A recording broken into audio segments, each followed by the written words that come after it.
مصطفى مصطفى منبع للصفا سيد الانبیاء۔ جس سال میرے حضور تشریف لائے تو اس سال سبزہ اتنا زیادہ پیدا ہوا، بارشیں اتنی ہوئی کہ جانور اتنے فربا اور موٹے ہو گئے کہ لگتا تھا چربی سے پھٹ نہ جائیں۔ جو بھی تجارتی قافلے گئے ہوئے تھے خاصا نفع لے کے آئے، چشموں کا پانی بڑھ گیا۔ اس سال درختوں پر پھل زیادہ آیا۔ عرب اتنے اکھڑ اور ظالم تھے، بیٹیوں کو زندہ درگور کر دیتے تھے۔ جس سال میرے حضور کی ولادت ہوئی کسی گھر بیٹی پیدا نہیں ہوئی، اللہ نے بیٹے ہی عطا کر کہا محبوب جب کلیاں چٹک جائیں گی، غنچے مہک جائیں گے، کائنات میں بہار چھا جائے گی، تو جانے بہار بن کے آ جانا۔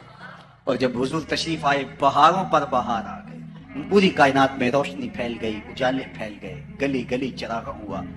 شرق کے جانور غرب کو دوڑ پڑے، غرب کے جانور شرق کو دوڑ پڑے، اور جب آپس میں ملتے تو کہتے مبارک ہو حضور آ گئے۔ ایک آواز اٹھ رہی تھی، بخن بخن قبض محمد صلی اللہ علیہ وسلم، مبارک ہو پوری کائنات میں محمد عربی کا قبضہ ہو۔ خوشیاں پھیل گئی، نہر ساوا خشک ہو گئی، آتش کدہ ایران بجھ گیا، نوشیرواں کے محل کے 14 کنگرے گر گئے، نور ہی نور پھیل گیا۔ سیدہ آمنہ سلام اللہ علیہا کہتی ہیں کہ آسمان کے ستارے جھک کے میرے ویڑے کے اتنے قریب آ گئے کہ مجھے لگتا تھا میرے آنگن میں گر پڑیں گے۔ اور پھر جب حضور کی ولادت ہوئی، خرج منی نور ادا لہو قصور الشام، میرے بدن سے ایک نور نکلا، اتنی روشنی ہوئی کہ میں بیٹھی مکے میں تھی، شام اور بصرے کے محلات نظر آنے لگے۔ اجالے ہی اجالے، روشنی ہی روشنی، نور ہی نور، چراغاں ہی چراغاں، خوشبو ہی خوشبو، اجالے ہی اجالے۔ اللہ اکبر۔ حضور کو غسل دینے کے لیے جب دائی آگے بڑھی تو غسل ہوا تھا، سرما لگانے لگی تو سرما لگا ہوا تھا، ختنے کرنے لگے تو حضور مختون تھے، ناف کٹا ہوا تھا، سرما لگا ہوا تھا، اور خوشبو لگانے لگے تو بدن پہلے ہی خوشبوؤں سے مہک رہا، تو خوشبوؤں میں گھر بسا تھا، ان انوار ہی انوار پھیلے ہوئے تھے۔ اب آقا کریم کو سبز کپڑے کے اندر لپیٹ دیا گیا، ولادت مصطفیٰ ہو گئی، کائنات میں چراغاں ہو گیا۔ اللہ اکبر۔ بسط انداز یکتائی، بغایت شان زیبائی، امی بن کر امانت آمنہ کی گود میں آئی۔ ہر ایک یہی آرزو رکھ رہا ہے، ہر ایک کی تمنا یہی ہے کہ بس وہ آنے والے، نبی انتظار میں کھڑے۔ یار ہمیں تو کوئی انتظار نہیں کرنا پڑا، سوئے تھے مقدر جاگ اٹھے۔ ذرا ماضی کے لوگوں کی کہانیاں دیکھو، منتظر بیٹھے ہیں، منتظر بیٹھے ہیں۔ حضرت خلیل اللہ کے گھر کی تعمیر کرنے کے بعد ہاتھ پھیلا لیتے، ربنا وابعث فیہم رسولا، اللہ تیرے گھر کی تعمیر کی، دعا مانگتا اب اس رسول کو بھیج بھی دے۔ انتظار کر کر کے آنکھیں بوڑھی ہو گئی ہیں، کب وہ آئے گا۔ حضرت عیسیٰ نے کہا مبشرم برسول یات من بعد اسمہ احمد، لوگوں میں نام بھی بتا دیتا ہوں، میرے بعد اب وہی آئے گا، سن لو، اس کا نام احمد ہوگا۔ اس کا نام کیا ہوگا؟ احمد صلی اللہ علیہ وسلم، صلی اللہ، اس کا نام احمد ہوگا۔ یہ اپنے حواریوں کو بتا رہے ہیں، 12 حواری بیٹھے ہیں جن کے خاص لوگ ہیں۔ ایک حواری نے کہا حضرت جس کے آپ بھی قصیدے پڑھ رہے ہیں، کیا وہ آپ سے بھی افضل ہوگا؟ حیرت تو ہوئی نا کہ میرا نبی جس کے قصیدے پڑھے تو وہ تو پھر کوئی افضل ہی ہوگا۔ ہر مرید سوچتا ہے میرے پیر سے افضل کوئی نہیں، ہر شاگرد سوچتا ہے میرے استاد سے افضل کوئی نہیں، ہر بیٹا کہتا ہے میرے باپ جیسا کوئی نہیں، ہر جو ہے وہ کارکن کہتا ہے میرے لیڈر جیسا کوئی نہیں، اور ہر امتی کہتا ہے میرا نبی تو پھر میرا نبی۔ وہ تو بدبخت ہے جو نبی بھی مانتا ہے اور عیب بھی نکالتا ہے۔ محبوباں تے نکتا چینی جڑا کرن تو باز نہیں آتا، اصل منافق جانی اس نو وہ جھوٹے پیار جتاوندا۔ سانو دسیا عشق دے مفتی جڑا مڑ مڑ پیا فرماوندا، آزم جتھے دل لگ جاوے اوتھے عیب نظر نہیں آتا۔ عیب ہو بھی تو نظر، عیب ہو بھی تو نظر، اور جہاں ہو ہی نہ۔ خلقت مبرئا من کل عیب، یہ حدیث تقریری ہے، حسان بن ثابت حضور کے سامنے پڑھتے ہیں، آپ کو ہر عیب سے پاک بنایا گیا۔ کأنک قد خلقت کما تشاء، لگتا ہے آپ کے رب نے آپ سے پوچھ کے آپ کو بنایا۔ اللہ اکبر، کیسا جمال ہے، کیسا حسن ہے۔ تو ہر مقتدی کا خیال ہے کہ میرا امام اعلیٰ، ہر شاگرد کہتا ہے میرا استاد اعلیٰ، ہر امتی سوچتا ہے میرا نبی تو پھر میرا نبی۔ تو حضرت عیسیٰ کے حواری نے کہا حضرت جس کے قصیدے آپ بھی پڑھ رہے ہیں کیا وہ آپ سے بھی افضل ہوگا؟ تو سنو حضرت عیسیٰ نے کیا جواب دیا۔ آپ کو ٹھنڈ پڑ جائے گی. سنو سنو حضرت عیسیٰ نے کیا کہا. کہا حضرت جس کے قصیدے آپ بھی پڑھتے ہیں کیا وہ آپ سے بھی افضل ہوگا؟ تو حضرت عیسیٰ بولے افضل ہونے کی بات کرتے ہو؟ وہ تو اتنی عظمتوں کا حامل ہے، اگر اس کے نالین کے تسمے کھولنے کی سعادت ابن مریم کو مل جائے تو یہ بھی مقدر کی بات ہے، یہ بھی بخت کی بات ہے کہ ان کے نالین کے تسمے کھولنے کی سعادت نصیب ہو جائے. وہ اتنا عظیم نبی ہے. مجھے بتاؤ اس نبی کا ذکر نہ کروں، گلی گلی چراغاں نہ کروں، گلی گلی ان کے تذکروں کی خوشبو نہ بکھیروں، گلی گلی ان کے نعرے نہ لگاؤں، ان کے نام کی مالا نہ جپوں، ان کے تذکروں کی خوشبو سے مست نہ ہو جاؤں؟ کائنات کے اندر جتنا چراغاں ہے آمنہ کے لال کے قدموں کا صدقہ، ساری روشنیاں ان کے قدموں کے صدقے. اگر وہ نہ آتے تو آج اندھیرا ہی ہوتا. اقبال سے بھی پوچھ لیے، وہ کہتا ہو نہ یہ پھول تو بلبل کا ترنم بھی نہ ہو، چمنے دہر میں کلیوں کا تبسم بھی نہ ہو نہ یہ ساقی تو پھر میں بھی نہ ہو، خم بھی نہ ہو، بس میں توحید بھی دنیا میں نہ ہو، تم بھی نہ ہو.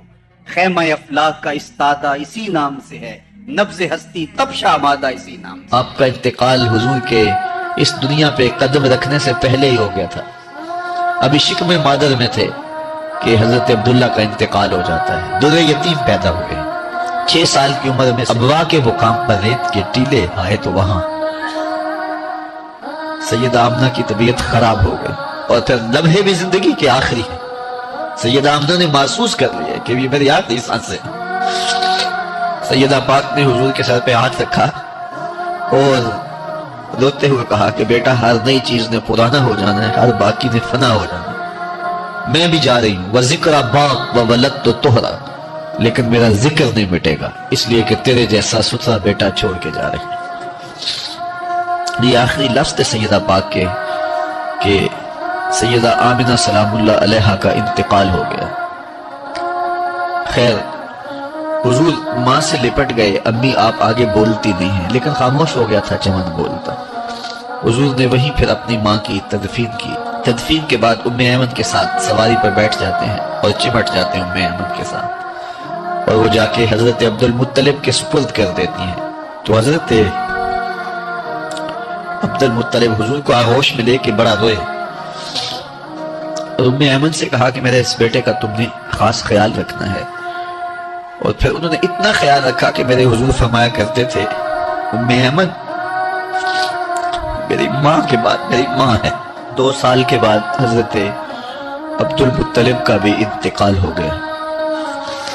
ابن حشام کے یہ لفظ سینہ چیرتے ہیں کہ جب امیر قریش کا جنازہ اٹھا تو سارا مکہ جنازے کے لیے امڑ آیا، لیکن لوگوں نے 8 سال کے ایک بچے کو دیکھا جو دیواروں سے لپٹ لپٹ کے رو رہا تھا.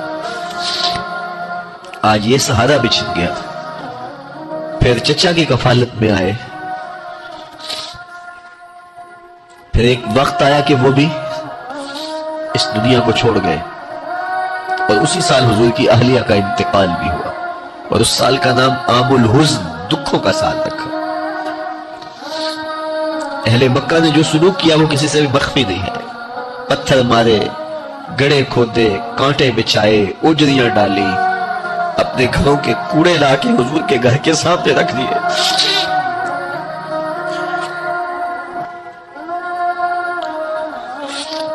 یہ کس چیز کی سزا دے رہے تھے میرے حضور کو؟ میرے حضور علیہ السلام نے پھر طائف کا سفر کیا کہ شاید وہ لوگ میری بات کو سن لیں، لیکن انہوں نے جو دردناک سلوک کیا وہ بھی تاریخ کا ایک انتہائی دردناک باب ہے. انہوں نے اوباشوں کے ہاتھوں میں پتھر دیے، اور جس راستے میں میرے حضور نے گزرنا تھا ان کو اس راستے پہ کھڑا کر دیا اور کہا ان پہ سنگ زدی کر. اور وہ آقا کریم پہ پتھر مارتے، حضور کے پاؤں پہ پتھر مارتے.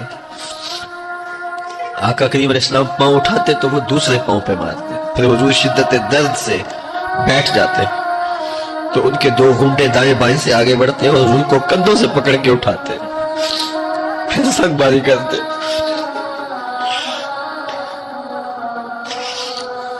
نالین حضور کے خون سے بھر گئے. عذاب کے فرشتے حضور کے پاس آئے کہ اگر آپ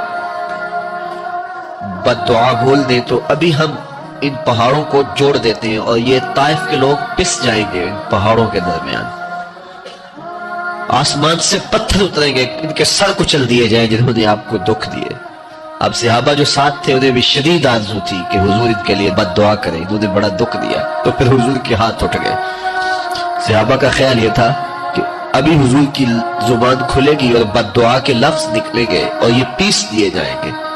لیکن جب وہ لب کھلے, وہ پتلی پتلی گلے قدس کی پتیاں, وہ لبہائے دور جب کھلے تو لفظ کیا تھے؟ اے اللہ میری قوم کو ہدایت دے دے, یہ مجھے جانتی نہیں. اور کہا کہ مجھے ان کی نسلوں سے ایمان کی توقع ہے. دنیا کے اوپر ماں کے پیار کا کوئی بدل موجود ہے؟ وہ کہتے ہیں کہ سمندر کی پاتال تک تو شاید کوئی پہنچ گیا ہو, لیکن ماں کے پیار کا کنارہ آج تک کسی کو نہیں ملا. ماں جب بولتی ہے تو اس کے لہجے میں جبریل بولتا ہے. ماں جب مسکراتی ہے تو لگتا ہے جنت کی ساری کلیاں کھل اٹھی ہیں. ماں جب پیار سے دیکھتی ہے تو لگتا ہے آسمان سے رحمتیں اتر رہی ہیں. اللہ کی رحمتوں کا مجسم روپ دیکھنا ہو تو وہ ماں کے پیار کا رنگ ہے. اولاد کے لیے اس کے سینے میں دھڑکتا ہوا دل اور محبتوں کا آباد جہان. ایک شاعر ہوا تابش, اس نے تو قیامت ڈھا دی نا کہ ایک مدت سے میری ماں نہیں سوئی تابش, میں نے ایک بار کہا تھا مجھے ڈر لگتا ہے. یہ ماں کے پیار کا روپ ہے. مجھے بتائیے ماں اولاد سے اتنا پیار کیوں کرتی ہے؟ دکھ جھیل لیتی ہے. اولاد کا پیٹ پالنے کے لیے کسی کے گندے برتن بھی مانجنے پڑے تو ماں اس سے بھی گریز نہیں کرتی. شہر میں آ کر پڑھنے والوں بھول گئے ہو کس کی ماں نے کتنا زیور بیچا ہے. مائیں اولاد کے لیے کتنے دکھ جھیلتی ہیں, کتنی تکلیفیں جھیلتی ہیں. ان کا نور نظر جب کامیاب ہو کر کے آتا تو وہ چہرے کی بلائیں لیتی ہیں, پھولے نہیں سماتی. ماں کو باپ کو اولاد سے اتنا پیار کیوں ہے؟ تو آپ ایک ہی جواب دیں گے, اس لیے کہ ماں نے اولاد کو جنم دیا ہے. جس ماں نے جنم دیا ہے وہ اتنا پیار کرتی ہے تو جس رب نے خلق کیا ہے وہ کتنا پیار کرتا ہے. جنم دینے والی کا پیار کسی ترازو پہ نہیں تولا جا سکتا, تو جس نے خلق کیا اس کے پیار کا عالم کیا ہے. تو وہ خود پکار کے کہتے ہیں اللہ زی خالقہ کا, کیوں مجھ سے بھاگ رہا ہے, میں تیرا خالق لگتا ہوں. ماں کو چھوڑ کے بچہ بھاگے نا تو ماں کہتے پتر اتنی ٹھنڈی چھاؤں کہیں نہیں ملے گی, آجا پلٹ کے, زمانے کی ٹھوکریں تجھے مار دے گی, آجا زمانے کی دھوپ تجھے جلا دے گی. مالک بھی کہتا ہے او بھاگنے والے آجا پلٹ کے, میں تیرا رب لگتا ہوں, میں تیرا خالق لگتا ہوں. آجا پلٹ کے اللہ زی خالقہ کا فسوا کا فعدلک فی ای صورت ما شاء رکبک. تجھے صورت دی, تجھے چمکتی آنکھیں دی, تجھے روشن چہرہ دیا, تجھے بولنے والی زبان دی, تجھے سننے والے کان دیے, تجھے کیا کچھ نہیں دیا اور اسی کا در چھوڑ کے بھاگ رہا ہے. آجا شیطان کے ہتھے چڑھ گیا, شیطان تجھے جہنم کے گڑھے میں پھینکے گا جا کے. آجا پلٹ کے میں تیرے لیے جنت بنا کے رکھی ہے. جنت میں باغ ہیں, وہاں دودھ کی نہریں ہیں, شراب مصفا کی نہریں ہیں, وہاں تیرے لیے بڑا کچھ ہے. لیکن تجھے بتاؤں وہاں محمد عربی کے ڈیرے بھی ہوں گے. آجا جنت میں, آجا پلٹ کے میری رحمتوں کے سائے میں آجا. صاحبو بہت وقت گزار چکے, تھوڑا وقت باقی ہے, آئیے اس کے حضور سچی توبہ کر کے اس کی طرف رجوع کریں. جانا تو ہے ہی, آج بندگی کا سر جھکانے کے لیے مسجد کا رخ نہیں کریں گے, اس کے حضور نہیں جائیں گے تو کل لوگ اٹھا کے لے کے آئیں گے. وہ وقت بھی آنے والا ہے جب تیری آنکھیں ہولے سے بند کر دی جائیں گی اور جب چٹے لباس میں تجھے لپیٹ دیا جائے گا, ناک میں روئی ٹھونس دی جائے گی. وہ لمحے ہوں گے جب غسال تجھے چاہے ادھر پلٹ دے چاہے ادھر پلٹ دے, تو یہ کہہ بھی نہیں سکے گا کہ مجھے یوں کیوں پلٹ رہے ہو. وہ لمحے آنے والے ہیں, وہ گھڑی آنے والے, قبل اس سے کہ وہ وقت آئے کوئی حجت باقی نہ رہے. آج میرے پاس بھی وقت ہے, آج آپ کے پاس بھی وقت ہے. آج کا پچھتاوا کل کی بہتری کی ضمانت بن سکتا ہے. کل کا پچھتاوا سوائے حسرت بڑھانے کے اور کچھ نہیں ہو سکتا. ہم سمجھتے ہیں اس دنیا سے ہم نے جانا ہی نہیں, بیٹھ ہی رہنا ہے. ہماری منصوبہ بندیوں میں موت کہیں رکھی نہیں ہوئی. یہ پلازا بنانا ہے, یہ مارکیٹ خریدنی ہے, اتنی جائیدادیں اور زمینیں لینی ہے, یہ راستے میں گھات لگائے صاحب کہیں موت بھی کھڑی ہے. جب تو جائے گا تو سب کچھ یہیں پڑا رہ جائے گا. وہ جو تو نے گھر بنایا اس میں تجھے ایک رات بھی نہیں رکھی, وہ تجھے اپنے ہاتھ سے غسل دینے کے لیے بھی آمادہ نہیں ہوں گے. ڈر لگتا ہے انہیں اب تیرے سے, لباس بھی پھاڑ کے اتاریں گے. جاندی واری ڈرونا بنے ہو تے ہاتھ نہ لاندے ڈر دے, جنہ لئی تو پاپ کمائے اج کتھے نہیں تیرے کر دے. وہ کہاں چلے گئے قبل اس سے کہ وہ وقت آئے, وہ بندہ مان جائے پھر ہاتھ کاٹے. قیامت کے دن بندہ کہے گا مالک ایک دفعہ بھیج, سجدے سے ساری نہیں اٹھاؤں گا, صدقہ کروں گا, یہ کروں گا, وہ کروں گا. لیکن کہا جائے گا نہیں, تجھے بڑا موقع دیا, تیرے پاس مسلے آئے, تیرے پاس عالم آئے, تیرے پاس کتابیں نازل ہوئی, نبی آئے, پیغمبر آئے, رسول آئے, تیرے سامنے جنازے اٹھے, روز ڈوبتا سورج تجھے کچھ بتاتا تھا. لیکن تو نے کسی سے عبرت حاصل نہ کی اور زندگی آوارگی میں گزاری. آج تیرے لیے کچھ نہیں ہے اور تجھے پلٹ کے نہیں جانا بلکہ اپنے اعمال کی سزا کاٹنی ہے. پھر پچھتانے سے بہتر نہیں کہ آج پچھتا لے.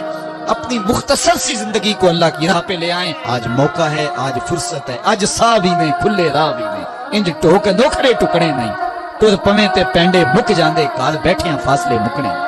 آج وقت ہے, آج فرصت ہے, اس فرصت کو غنیمت سمجھیے اور اپنی زندگی مالک کے چوکھٹ. اس سال سبزہ اتنا زیادہ پیدا ہوا, بارشیں اتنی ہوئی کہ جانور اتنے فربا اور موٹے ہو گئے کہ لگتا تھا چربی سے پھٹ نہ جائیں. اور اس سال کا نام عربوں نے رکھا عام الفتق, پھٹنے والا سال. چونکہ یہ سن ہجری کا آغاز دور فاروقی میں ہوا ہے, اس سے قبل سالوں کے نام رکھے جاتے تھے. تو جس سال حضور تشریف لائے اس سال کا ایک نام عام الفیل بھی ہے. کیونکہ عام الفیل یہ واقعہ اصحاب فیل کی وجہ سے اس سال کو کہا جاتا ہے. 55 دن اس واقعہ فیل کے بعد حضور کی ولادت ہوئی تھی, اور واقعہ فیل کی وجہ سے اس کو عام الفیل بھی کہا جاتا ہے. اور دوسرا نام اس سال کا عام الفتق, پھٹنے والا سال. اور تیسرا سال کا نام عربوں نے یہ رکھا سنۃ الفتح والابتہاج, فتحوں اور کامیابیوں اور خوشیوں کا سال. جو بھی تجارتی قافلے گئے ہوئے تھے خاصا نفع لے کے آئے, چشموں کا پانی بڑھ گیا. اس سال درختوں پر پھل زیادہ آیا. عرب اتنے اکھڑ اور ظالم تھے, بیٹیوں کو زندہ درگور کر دیتے تھے. جس سال میرے حضور کی ولادت ہوئی کسی گھر بیٹی پیدا نہیں ہوئی, اللہ نے بیٹے ہی عطا کر. ربیع عربی میں ویسے ہی بہار کو کہتے ہیں, ربیع الاول آغاز بہار, پہلی بہار. کہا محبوب جب کلیاں چٹک جائیں گی, غنچے بہک جائیں گے, کائنات میں بہار چھا جائے گی, تو جانے بہار بن کے آ جانا. اور جب حضور تشریف آئے بہاروں پر بہار آ گئی, ناگہاں ساکن ہواؤں پر روانی آ گئی, اور چمن کے پتے پتے پر جوانی آ گئی. آج زانوئے ازل نے صبح پہ انگڑائی لی, اور مسکرا کر ایک کرن نے ہاتھ میں شہنائی لی. مخزن اسرار قدرت کے امی پیدا ہوئے, غل ہوا دنیا میں ختم المرسلی پیدا ہوئے. محمد مصطفیٰ آئے, بہاروں پر بہار آئی, زمین کو چومنے جنت کی خوشبو بار بار آئی. خرام میں ناز پایا آفتابوں نے, ستاروں نے, چٹک غنچوں نے پائی داغ پائے لالا زاروں. پوری کائنات میں روشنی پھیل گئی, اجالے پھیل گئے, گلی گلی چراغ ہوا. شرق کے جانور غرب کو دوڑ پڑے, غرب کے جانور شرق کو دوڑ پڑے. اور جب آپس میں ملتے تو کہتے مبارک ہو حضور آ گئے, مبارک ہو حضور آ گئے. ایک آواز اٹھ رہی تھی, بخن بخن قبض محمد صلی اللہ علیہ وسلم, مبارک ہو پوری کائنات میں محمد عربی کا قبضہ ہو. خوشیاں پھیل گئی, نہر ساوا خشک ہو گئی, آتش کدہ ایران بجھ گیا, نوشیرواں کے محل کے 14 کنگرے گر گئے, نور ہی نور پھیل گیا. سیدہ آمنہ سلام اللہ علیہا کہتی ہیں کہ آسمان کے ستارے جھک کے میرے ویڑے کے اتنے قریب آ گئے کہ مجھے لگتا تھا میرے آنگن میں گر پڑیں گے. اور پھر جب حضور کی ولادت ہوئی, خرج منی نور ادا لہو کسور الشام, میرے بدن سے ایک نور نکلا, اتنی روشنی ہوئی کہ میں بیٹھی مکے میں تھی, شام اور بصرے کے محلات نظر آنے لگے. اجالے ہی اجالے, روشنی ہی روشنی, نور ہی نور, چراغاں ہی چراغاں, خوشبو ہی خوشبو, اجالے ہی اجالے. اللہ اکبر. حضور کو غسل دینے کے لیے جب دائی آگے بڑھی تو غسل ہوا تھا, سرما لگانے لگی تو سرما لگا ہوا تھا, ختنے کرنے لگے تو حضور مختون تھے, ناف کٹا ہوا تھا, سرما لگا ہوا تھا, اور خوشبو لگانے لگے تو بدن پہلے ہی خوشبوؤں سے مہک رہا. تو خوشبوؤں میں گھر بسا تھا, ان انوار ہی انوار پھیلے ہوئے تھے. اب آقا کریم کو سبز کپڑے کے اندر لپیٹ دیا گیا, ولادت مصطفیٰ ہو گئی, کائنات میں چراغاں ہو گیا. اللہ اکبر. بسط انداز یکتائی, بغایت شان زیبائی, امی بن کر